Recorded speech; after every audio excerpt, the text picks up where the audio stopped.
Mr. Speaker, recalling that the African Union, the successor of the Organization of the African Unity, OAU,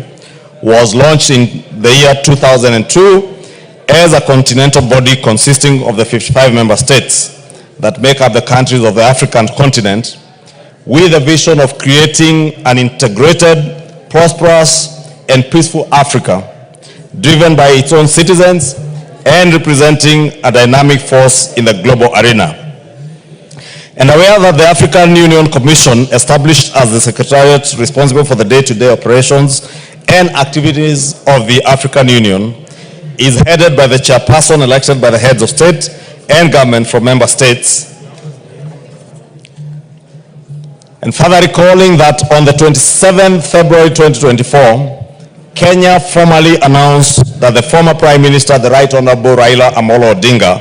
EGH, would be vying for the position of the chairperson of the African Union Commission, building on his previous service as the African Union Special Envoy for Infrastructure Development in Africa from the year 2018 to 2023. Further appreciating that in recognition of the immense Pan-African ideals embodied in the candidacy of the Right Honorable Raila Odinga, his dedication and leadership in advancing the cause of the African continent through various initiatives and positions held over the years, including his previous service as the African Union Special Envoy for Infrastructure Development in Africa from the year 2018 to 2023, His Excellency the President endorsed the Right Honorable Raila Odinga as Kenya's candidate for the chairperson of the African Union Commission. Noting that the Right Honorable Raila Odinga's candidacy for the position of the chairperson of the African Union Commission was not only his personal ambition, but also as a symbol of Kenya's deep commitment to the goals of the African Union and its desire to actively participate in shaping the continent's future. Commending the government of Kenya, led by His Excellency the President William Ruto, for the Pan-African campaign in support of the Right Honorable Raila Odinga, reinforced by Kenya's commitment to regional and continental integration and cooperation, and guided by Kenya's foreign policy. Further commending the remarkable achievement by the Right Honorable Raila Odinga for emerging the runner-up in the election of the chairperson of the African Union Commission on Saturday, 15 February 2025 in Addis Ababa. Recognizing the need to sustain Kenya's growing prominence on the continental stage and advocacy for a more united, prosperous, and self-reliant Africa in resonance with the aspirations of millions of Africans across the continent who seek to see the continent empowered to chart its own course in the global arena. Now, therefore, Honorable Speaker, this House records its thanks to His Excellency Dr. William Ruto, CGH President and Commander-in-Chief of the Defense Forces of the Republic of Kenya, for endorsing the Right Honorable Raila Odinga, EGH, as Kenya's candidate for election as the chairperson of the African Union Commission, AUC, and for coordinating the continental campaign in support of his candidacy. Two, this House expresses its profound thanks to the Right Honorable Raila Odinga, EGH, for demonstrating his unwavering commitment to the service of Africa by offering himself as Kenya's candidate for the position of the chairperson of the African Union Commission, for his leadership in advancing Pan-African unity, for his dedication to the development and integration of the African continent, and for his distinguished attempt at this election in which he emerged as the runners-up. And three, this House records its congratulations to His Excellency Mahmoud Ali Yusuf for his election as the chairperson of the African Union Commission on Saturday, 15 February 2025. Honorable Speaker, it's a long motion, Honorable Speaker, but even as long as it is, we are seeking to do three things, Honorable Speaker. One is to record our thanks to the President for his dedicated support and his very vigorous campaign across the continent for the campaign for the candidacy of the Right Honorable Raila Odinga as the chairperson of the AUC Commission. 2 is to congratulate and express our thanks as a House and on behalf of the Kenyan people to His Excellency the Right Honorable Raila Odinga, EGH, for demonstrating that unwavering commitment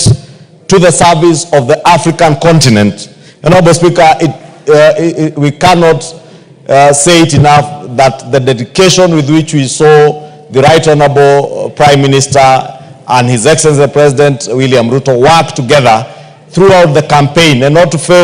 failing to mention our dedicated foreign mission officers at the Ministry of Foreign Affairs,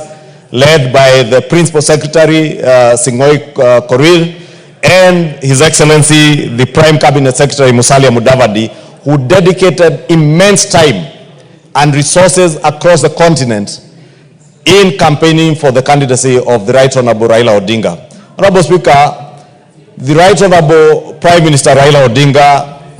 needs no introduction to anybody in the continent.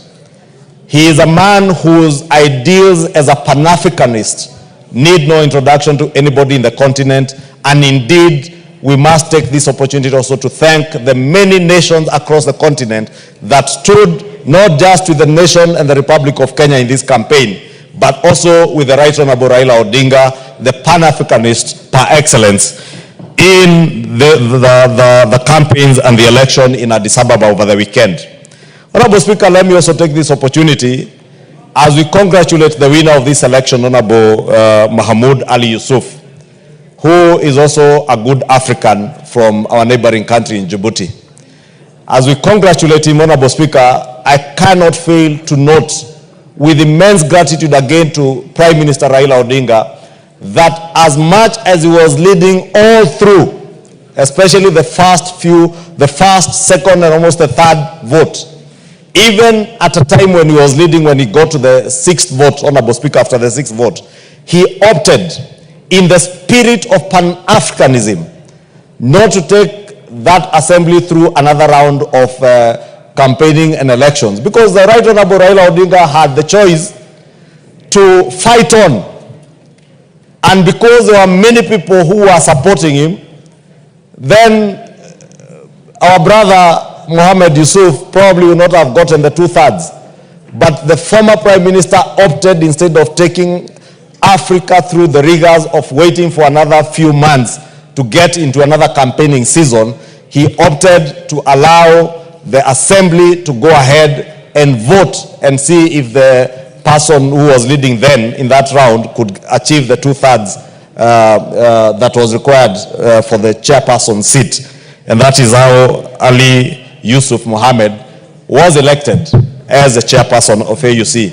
Therefore, I want to congratulate the Right Honorable Prime Minister for that commitment, for his dedication, for that spirit of Pan-Africanism,